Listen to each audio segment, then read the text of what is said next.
𝙋𝙧𝙧𝙩 Media Network, bringing to you the most relevant content across all platforms. business, legal, politics, health, lifestyle, and entertainment. Your source for all the news and updates in the greater Houston community from Texas and all over the world. Get informed and empowered with 𝙋𝙧𝙧𝙩 Media Network.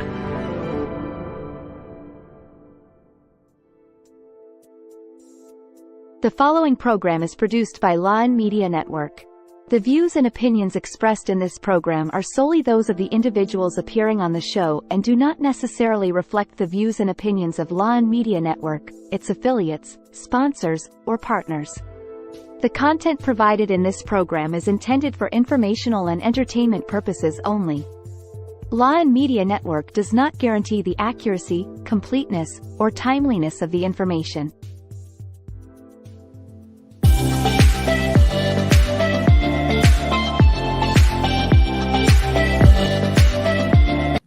Good evening, everyone, and you're watching 𝙋𝙧𝙧𝙩 Media Network Live. And welcome to the 4th episode of Pink Table Talk. I'm your host, Dr. Coach Dee. I'm a nurse, a doctorally prepared nurse, educator, mentor, advocate, mother, and domestic violence and trauma survivor. I just wanted to say thank you to everybody who helped out last week during the aftermath of Hurricane Beryl and through the power outage. I just wanted to thank all the family and friends for all of their help, assistance, and well wishes and support and prayers. And I just wanted to give my support and prayers to those who are still experiencing the power outage here in the Houston area. Hopefully the power will be restored soon. And so we are just happy and grateful to be back up and running this week with Pink Table Talk. So tonight's episode, I'm really excited about. I told you all on previous episodes that the idea for this show came because of my own personal journey through trauma and my own journey from surviving toxic relationships and narcissistic abuse patterns. One of the avenues that I used in my healing journey was going to support groups that I found online. And one of the most inspirational coaches that I found online was our special guest today, Coach Dee. And I'm so happy to have her with us today. Coach Dee, or Deanna Louise, she is an international master certified life coach. She specializes in life goals, trauma, recovery, and healing from toxic and narcissistic relationships. She is also a practicing licensed clinical addiction specialist with a master's in family therapy. Through her professional brands, Deanna Louise and Coach Dee Consulting LLC, she offers authoring and private coaching practice for personalized one-on-one and group sessions. She was born and raised in New York, and she is celebrated for her warm yet straightforward approach for helping clients achieve transformative growth and healing. In addition to her private practice, she is committed to giving back to her community, and she offers group sessions to up to 1,600 followers on the Circle Up app during the evening hours. As I said before, Coach Dee has been an inspiration, and she's helped me realize the narcissistic patterns that I was dealing with, and she helped me to come through that to the other side. So I'm very happy to welcome her here on the show tonight. So everybody welcome Coach Dee. Hi. Thank you. So glad to be here, Dr. Carly. How are you? I'm doing great. I'm so glad to have you. When I thought about doing a podcast last year, I said, you know, if I ever do a podcast, I got to get Coach Dee on there because she's fantastic. So here we are. Yes. It's a pleasure to be here. Yes, thank you. So could you just tell the audience a little bit about yourself and where you come from, your upbringing? Yeah, and I think you did a magnificent intro. Thank you so much. Yes, I was born and reared in New York City. I'm from Brooklyn. Yeah, okay. Yeah, New York is there. But I currently live in Charlotte, North Carolina, actually. Okay. So but New York is my home. That is my home. That's my first love. Charlotte is now my newfound second love. And I have been coaching for a few years now. Do have a therapy background, as you stated, and family therapy. But I enjoy working as a life coach. I enjoy. I'm also a survivor of narcissistic abuse, so I enjoy sharing what I have learned from that. Some of the techniques that I have used to get past it. And so it's a real joy to learn about something that has such a profound affect on your life and on your mental health, actually. Yes. To be able to give back to people who experience that is a phenomenal joy. I cannot share enough the joy that I get from helping people overcome that. So I thank you for inviting me here today. Yes, and thank you. And you know, it's such a pleasure listening in on your sessions. You know, you always give us such great information, and I love the straightforward approach that you have. Because for some of us, we're so used to being, you know, the truth twisted. So when you give us that truth straightforward, it's like we're instantly validated. You know, and I always found your sessions to be so validating, so supportive, and it just really helps us to kind of get through, you know, those situations that we might be dealing with. So for our audience, they may not know what narcissism is. I know that they've heard the word and the term being used a lot lately. So could you go ahead and define what narcissism is and what a narcissistic person may present as? Yes, and I use the term narcissistic personality disorder just from a systemic and medical stance, mental health stance. That's the medical term from the Diagnostic Statistical Manual, which is the Bible for mental health disorders. So narcissistic personality disorder is a cluster B personality disorder, and people who present with this disorder have what I like to say just a very grandiose way of viewing themselves and everything else. You know, yeah. So they feel entitled. They feel that they are superior to others, and they can be very difficult people to deal with, right?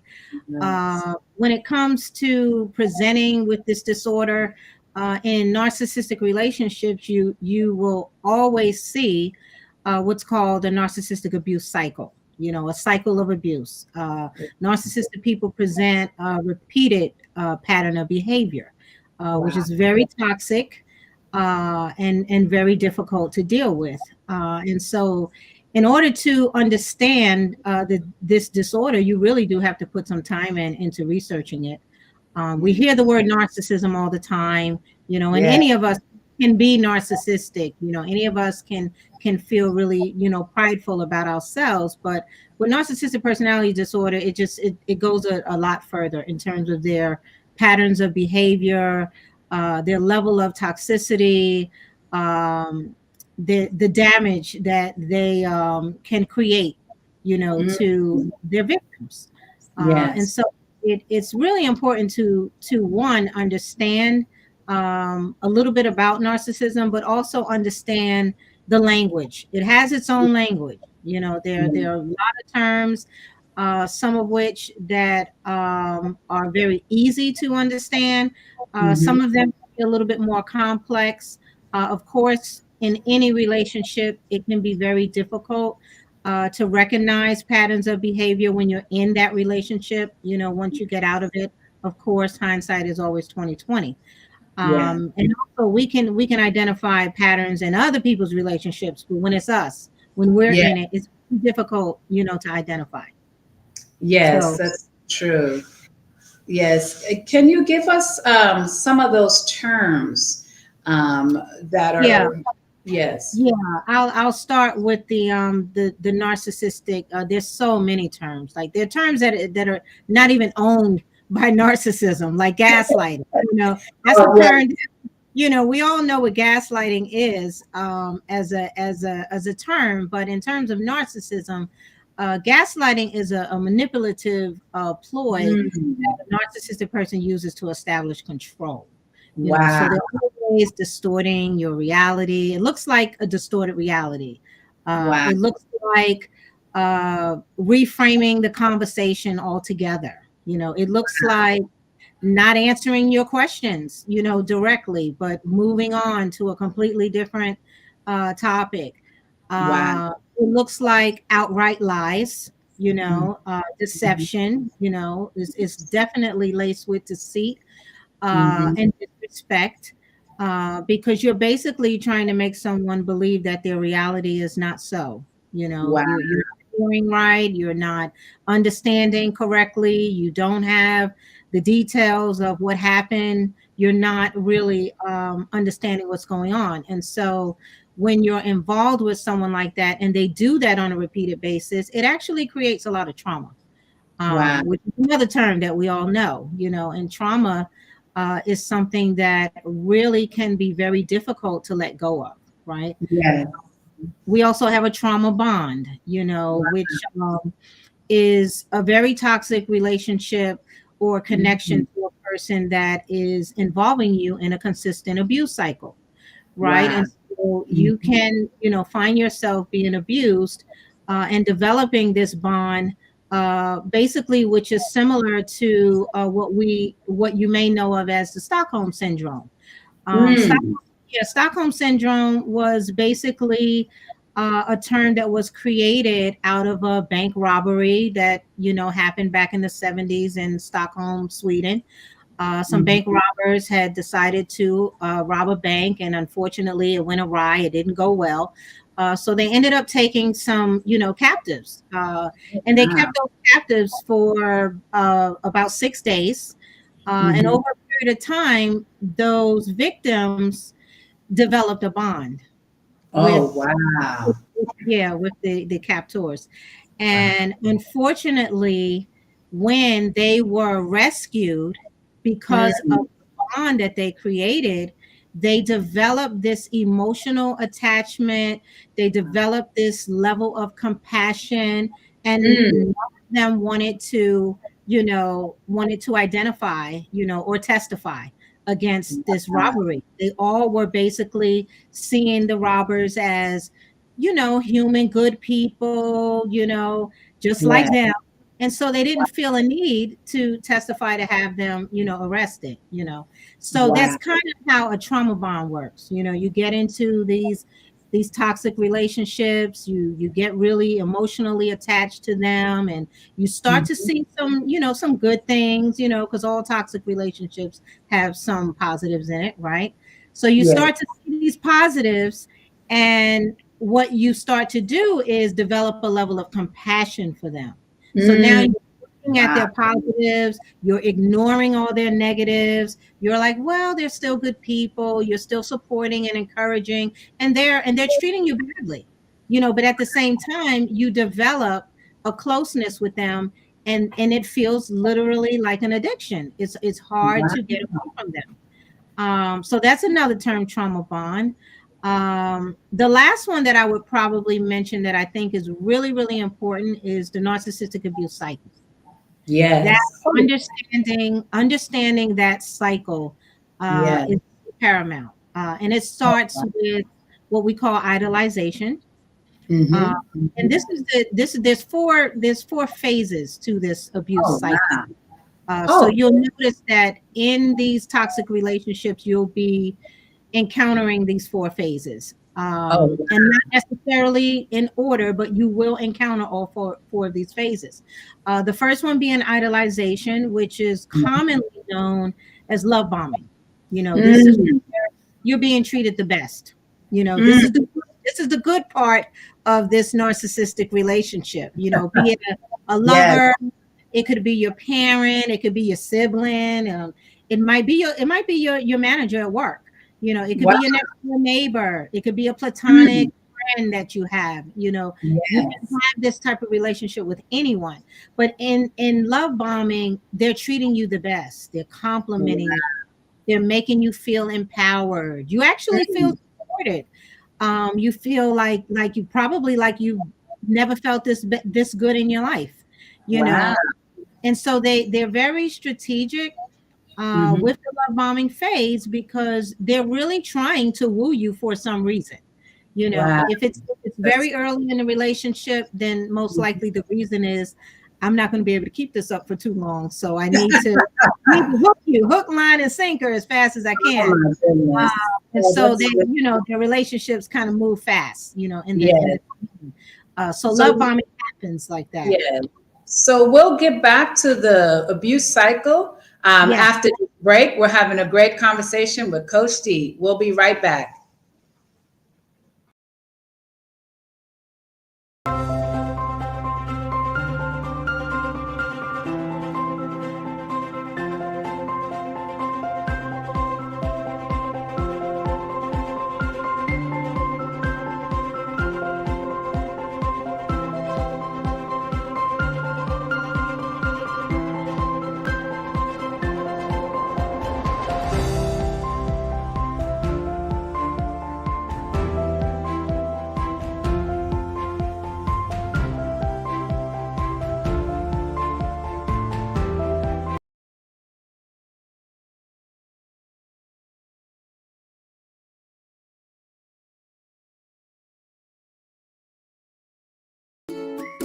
Attention, food lovers!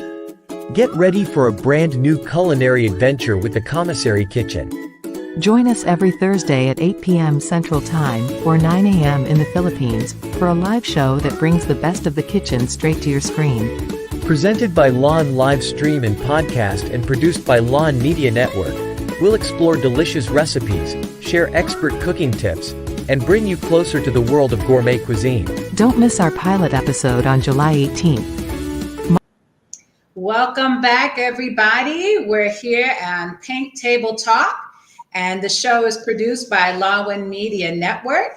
The show is also available on Apple, Spotify, Amazon, Google podcast platforms. So be sure to watch us live or to catch our podcast recording later on today. So we're having a hot discussion today about the narcissistic abuse cycle with Coach Dee. So Coach Dee, you just started to explain to us about the love bombing phase. So can you continue on about that for us?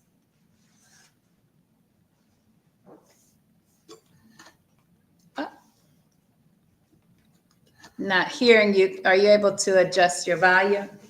Can you hear me now? Yes, there we go. Good morning, everybody. So the love bombing or idolization phase, that's the first phase of the narcissistic abuse cycle. It's the most pleasant phase of this cycle, because that's where you get all the good feels. You get treated right, you get, you know, garnished with all the gifts, you get taken, you know, you get treated really, really well. So well that you're probably going to feel like you've never been treated this well, you know, ever before. Now, once you get to, you know this person a little bit better, that's at the beginning of the relationship. Love bombing still looks really, really good, but not as good as that first time. You know, that first time is amazing. It's absolutely amazing. You are placed on a pedestal, right? This is men and women. You are placed on a pedestal, because narcissists can be men or women, right? The second phase typically, and the reason why they're treating you so well is because they just think you're perfect. They truly think that you're a perfect person for them. You look perfect, you act perfect, you sound perfect, you know, they will try to mirror you though during this phase. So you may even think that they like the same things that you like. You know, they will intentionally, act as though they like everything about you, everything that you like, including the food, your style of dress, whatever. They're going to mirror everything, because they want to woo you and pull you in. The second phase of the abuse cycle is typically when something happens where maybe you criticize them, maybe you disagree with them, maybe you're, not really feeling in sync with them, as you once did. And so what happens is the second phase is called the devaluation. This is the phase of the relationship where it's very painful, because this is where you are devalued. This is where the vile comments, are told to you. This is where the name calling begins. This is where any of your past secrets that you've shared, now your traumas, now they get thrown in your face, your insecurities. This is where they get brought up. And you're basically treated in a very, very condescending way, right?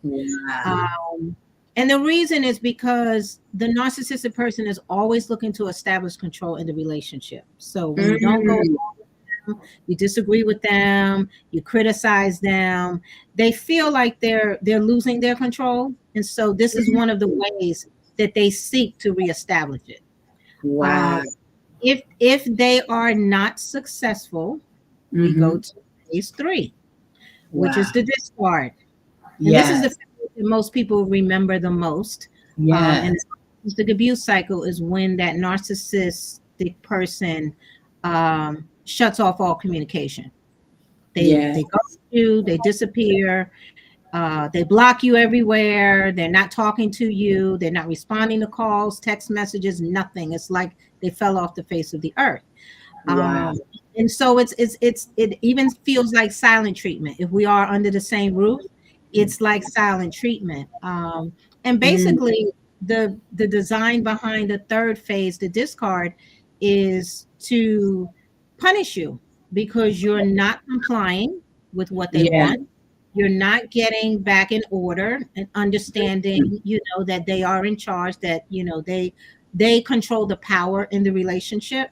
And you're not moving to that subordinate or submissive place, right? So that's the point of the discard. The last phase, which is the Hoover phase, which is named after vacuum cleaner Hoover, is basically to circle back in a relationship, because now that you've been discarded and you're undergoing silent treatment and you've been punished, the narcissistic person realizes that they're missing something. All narcissistic people are in transactional relationships for something that you provide to them, right? They're not in emotionally charged, connected relationships. They're in transactional relationships. So if you've been discarded, they're probably realizing that they're missing something that you provide. And so in order to get it back, now it's time to Hoover you. It's time to be a little nice again, calm, relax, all the discard, all the blocks. You've been unblocked now. Now we're ready to go. Open up the door, for you to come back. And that's the Hoover phase, because they're missing something, and what happens is it goes right back to love bombing again, and you repeat the same cycle over and over again. So that's the abuse cycle. Thank you. That was such a great description of that cycle. And I can definitely see the correlation, similarities between addiction, like you said. You described how the love bombing, they get that high, and then it just keeps cycling. They get it hooked onto the person and that affection, and they just keep wanting more. We have a question from our audience member, Jewel Bakani. She says, "Hi, Dr. Dee and Coach Dee. What are the key differences between narcissism and healthy self-esteem? And how can one distinguish between self-confidence and narcissistic behavior in everyday interactions? Wow, that's a really great question. That's a really good question. Narcissism, number one, we all can be narcissistic, right? We all can have a good sense of self. We all can even have a high self-esteem, where you will be definitely confident. Narcissistic behavior, on the other hand, is a very negative thing because it involves what I just mentioned, the abuse cycle, right? The one thing that is very unhealthy about narcissistic people is they don't communicate very well. They don't communicate in healthy ways. So when you think of a narcissistic person, they're not talking with you. They pretty much, for the most part, will be talking at you. So the conversation feels condescending. It feels pressured. You feel anxious in the conversation. You feel confused from the gaslighting that they do. That is not going to promote healthy self-esteem, right? So your self-worth is what will promote healthy self-esteem. Your values, the things that you stand on, setting healthy boundaries for yourself to make sure that you feel safe in a relationship, that you feel protected in a relationship. In a narcissistic relationship with narcissistic behavior, you are not going to feel safe in that relationship. You're not going to feel healthy. Wow. Yeah, that's a very good question. I also have a question. Oftentimes people in these narcissistic cycles, they feel that they are the narcissist. Can you talk to us about that? Yes. Many times what happens with the victim is, for one, you don't realize when you're in a narcissistic relationship that the person is gaslighting you. So you really want to believe everything that they say, and a lot of times you will be accused of it, because many victims, they learn about it, then they run to their partners or their family and they'll say, "You're narcissistic." I know you're gaslighting me, I know what you did last week was a discard, I know you're punishing me, and so the narcissist is not foolish, they're pretty bright people. They're deceiving, but they're not dumb, right? So what they'll do is they will gaslight you into believing that you're the one with the problem, Wow. So what happens to the victim, because of that trauma bond, that addiction, they're emotionally addicted to a toxic person because they're going through that cycle and they're holding on to the love bombing phases because it feels good. It gives them encouragement to hold on. When they go through the bad phases, they still want to hang in there, right? And so the narcissistic person knows that. And so what they do is they will continue to manipulate you. They will continue to try to establish control and create all this confusion and anxiety in you, so that you really are, you have a distorted reality, is what we call it. They distort your reality. That's the purpose of gaslighting. It is to distort what's really happening, right? And so now you're questioning yourself. You don't. They're encouraging you to question yourself, and they're probably going to tell you, "I'm not gaslighting you. You're gaslighting me. You're the narcissist. The whole family is not." They will, what we call, create a blame shift. They'll shift the blame. They'll project their behaviors onto you. They'll deflect the conversation and create what we call word salad, where you're talking about 5 different things and you never really speak to the topic. Like when a narcissistic gaslights you, you ask them a straight, concrete yes, no answer. They start talking about something completely different. Never answer the question. All this is by design. So yeah, that's how it works with a narcissist. Wow. Totally mind blowing. We have another comment. Jewel Bakani said, "Great to know and thank you." Yes, we're going to go take our second break for the evening, and then we'll be back with Coach Dee. All right.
In a world filled with fleeting moments, there's beauty waiting to be captured. My name is Christian, and I specialize in immortalizing your most precious memories, from elegant weddings to vibrant events and timeless portraits. I'm here to make every moment unforgettable. Let me tell your story through the lens. Contact me today.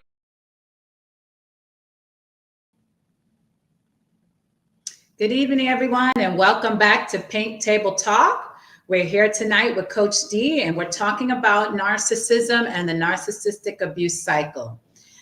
So Coach Dee has just explained to us the different stages of the narcissistic abuse cycle, as well as the difference between narcissism and healthy self-esteem. So Coach Dee, my next question for you is, what type of persons are more susceptible to narcissistic personality types?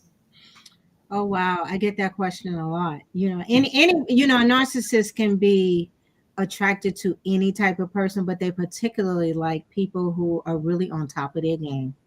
Wow. Very successful people, because remember, they have a grandiose personality, right? So they feel entitled to the best things, and they like being around the best. They like being associated with the best. So when you're on top of your game and you really have a lot going on, the narcissistic person is attracted to that, because you might improve my brand, right?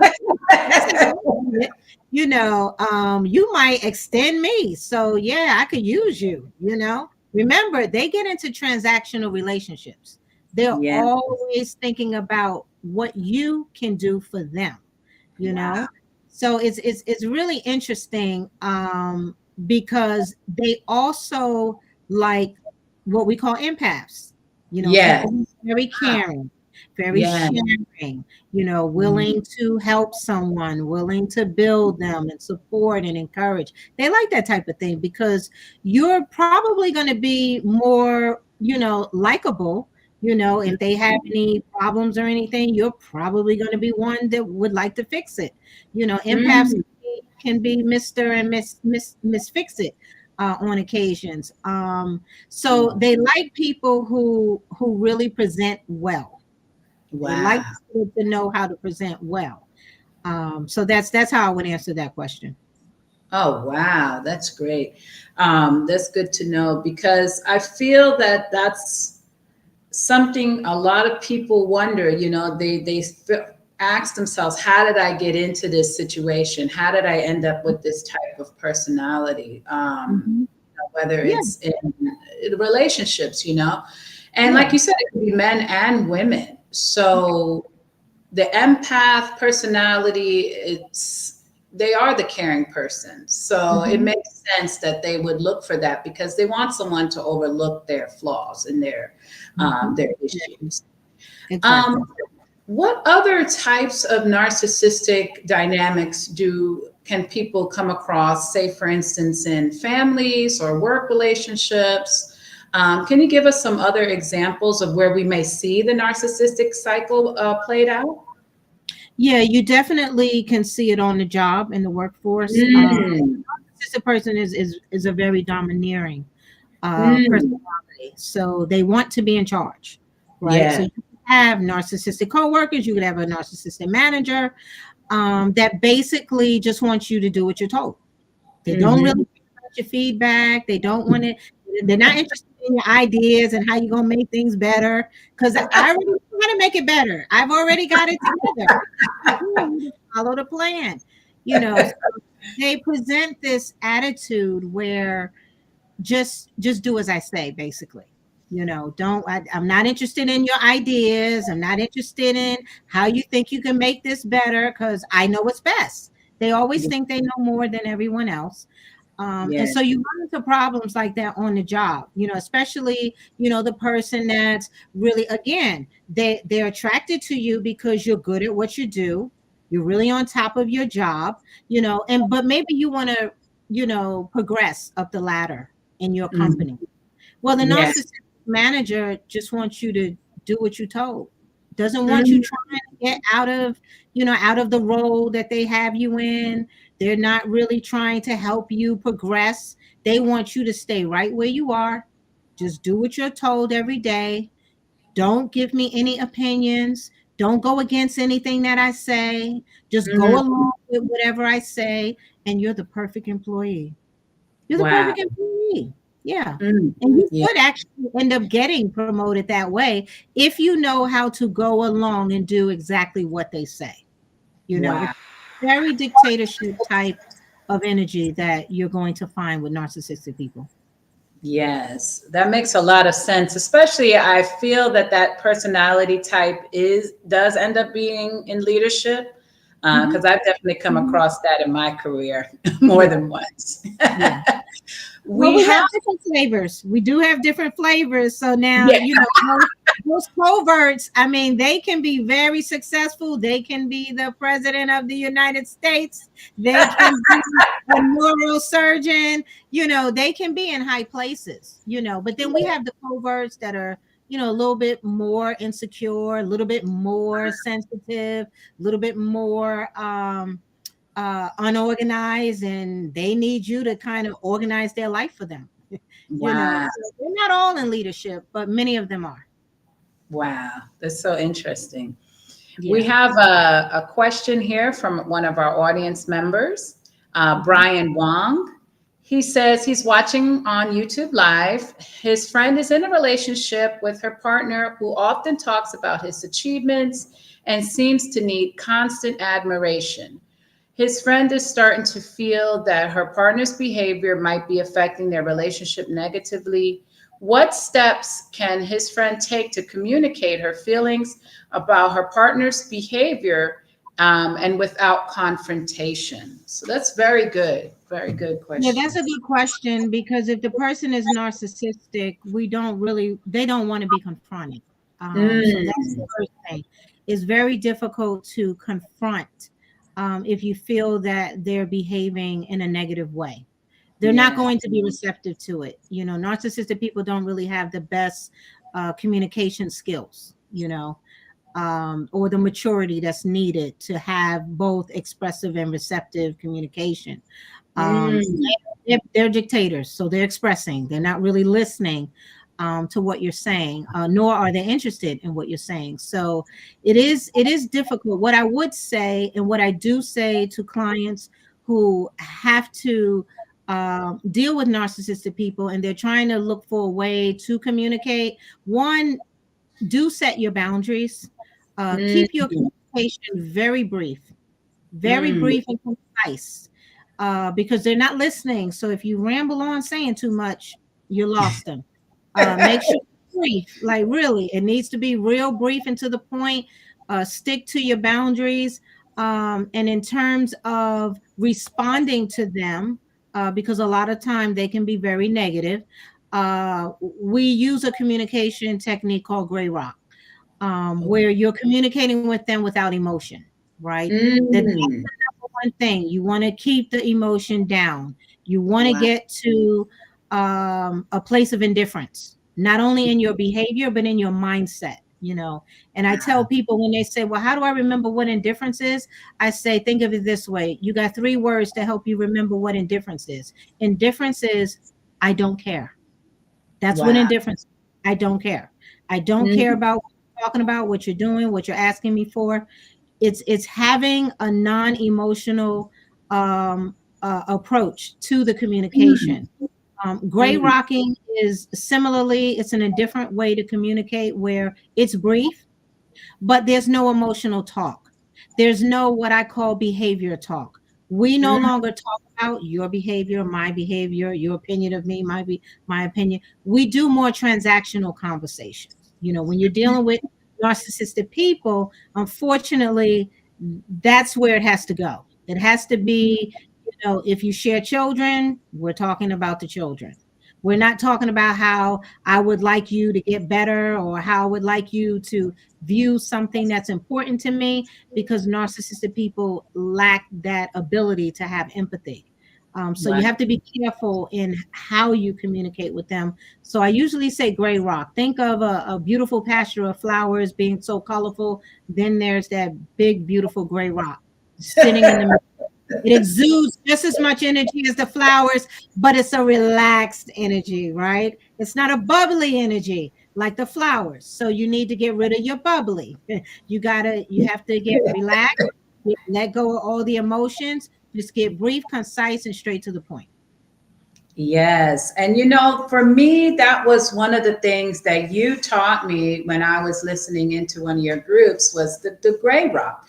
Me being a very emotive person and a person, I think I do fall along the empathic spectrum where I care about emotions. I care about feelings, and I love to have discussions about my feelings and emotions. And a lot of this behavior talk that you're talking about, the narcissistic person I was dealing with, I would have these conversations about their behavior and how it made me feel. And it only seemed to ignite the problems and their rage. So when you talked about the gray rock, I said, oh, that makes so much sense. And so I started to leave out, those emotions and just be business, and that really helped to change the game as far as how I felt with the interactions. The gray rock, it angered that person, because they want all that emotive talk. They want you to be overly reactive, so for me, that was just such a aha moment and such a great tactic to learn. And before our next break, I wanted you to talk to us about what no contact is, because I know gray rock is one method to use with a narcissistic personality, but so is no contact. Can you talk to our audience about what that means? Yeah, no contact. Actually, no contact is when you're trying to get out, right? And a lot of people confuse this with the discard phase of the narcissistic abuse cycle, but it's different. No contact is when you cut off all communication because you want out of this relationship. And the reason you cut off all the communication is because you want to take away their ability to gaslight and be more deceptive and create more trauma in you. Which is going to happen if you're still communicating with them. If you're still communicating with them on a regular, they're going to continue to create anxiety. They're going to continue to create confusion. They're going to continue to create insecurity. They're going to triangulate you with a third party. And the reason they do all of it, and they're going to isolate you from all your family and friends. And they do all of these things for one primary reason: to have control over you. Really, that's really the only reason. So the no contact prohibits them from being able to do that. So that is why if you go no contact with a narcissistic person, you have completely dismantled them. They are not able to function if you go no contact, and they are going to try to hoover you back in, and try to start that abuse cycle all over again. So you have to, if you do go no contact, you do have to have a strategy. You have to know that a narcissistic person, they are relentless. You cannot out manipulate these master manipulators. They are relentless in getting you back. And so if you go contact, you actually need a strategy on what are you going to do when they try to break the no contact, because they are going to do that. So you need to plan for that. You need to plan for the pop-ups at your house. You need to plan for them calling, texting, emailing, or reaching out social media through, these new accounts that you've never heard of. Alias accounts is what I call them. You're going to get alias communications. So just be prepared for that. Wow. Oh, this is so good. We're going to take another break. And when we come back, we are going to continue this conversation about getting out of a narcissistic abuse cycle and relationship. So stay tuned.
back, everybody, and we're here tonight with Coach Dee, and we're talking about narcissistic abuse cycle and relationships. So before we went on our break, we were talking about no contact and how a person can break free from a narcissistic person or family member, because you can find yourself dealing with family and not just romantic situations. So Coach Dee, what are some other ways, if a person does find themselves in this cycle, how can they break free? Yeah, I will say this. The number one cause of relationships breaking down is communication. How you communicate to this narcissistic person is it's crucial to know how to communicate with them. If you're trying to get out, the best way to get out is to go no contact, but you do need to strategize. You need to plan that. You might not be able to go no contact today, but you can start to pay attention to the narcissistic behavior that you are encountering in this relationship. It's important to learn everything you can. That is what helps you get out, and it helps you stay out. I often tell my clients that are still in, now's the time for you to put all the narcissistic information that you have to the test, because you need to know without a shadow of a doubt what you're dealing with, because it encourages you to get out. You also want to journal, and you want to make checklists of everything they've done. Everything that they've done, you need to write it down. And the reason you want to do this is because a lot of people leave narcissistic relationships and they go right back in.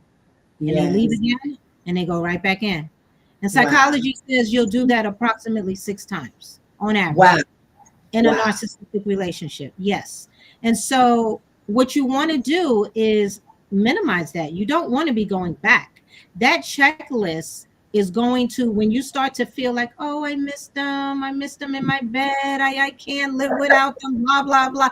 You know, I hear it all the time, you know, and these are real feelings. You actually start to feel like you're missing the routine. Of course, you're not missing the toxic person. You're not missing the toxic behavior. You're missing the idolization, the love bombing, you know, and all the niceties that you got in the relationship. And so you are tempted to go back sometimes. That checklist is going to help you, because at this point, you're distorting your own reality, thinking you want them, because they're only going to suck you back into another abuse cycle, right? So with the checklist, that can help you. That can help you stay in reality. It can help you break that distortion, that this is my reality. This is why I left. And this is why I don't need to go back, you know. Just understand that when you learn about narcissism and you actually put it to the test while you're still in it, it will actually make you stronger in terms of planning your exit strategy and getting out and staying out for good. Wow, that's so great, Coach Dee, and what a great technique. And I remember you talking about this last year, and that's actually a technique that I used. You know, I had to write everything down. And I think we talked about this before, where it's like when you find yourself in these situations, it's almost like you have an amnesia to what they've done to you. It's like you forget about it. And I kind of relate this to how, like, a woman in labor, you know, you've given birth. And after you've given birth, you forget about all that pain that you just went through. And that's kind of what happens to a victim of narcissistic abuse is they may leave, they start feeling good again, and then all the good memories come back and they forget about all that pain that they endured. And so they go right back. You know, making that list can kind of be that reminder, like, oh no, I remember they, you know, punch holes in the walls and they lied, they cheated, you know, all of those things can kind of keep us back to reality. So I think that that's really important. And then one thing I wanted to also ask is, so once a person does go no contact or does go gray rock, there can be some side effects to that. This can anger the narcissist.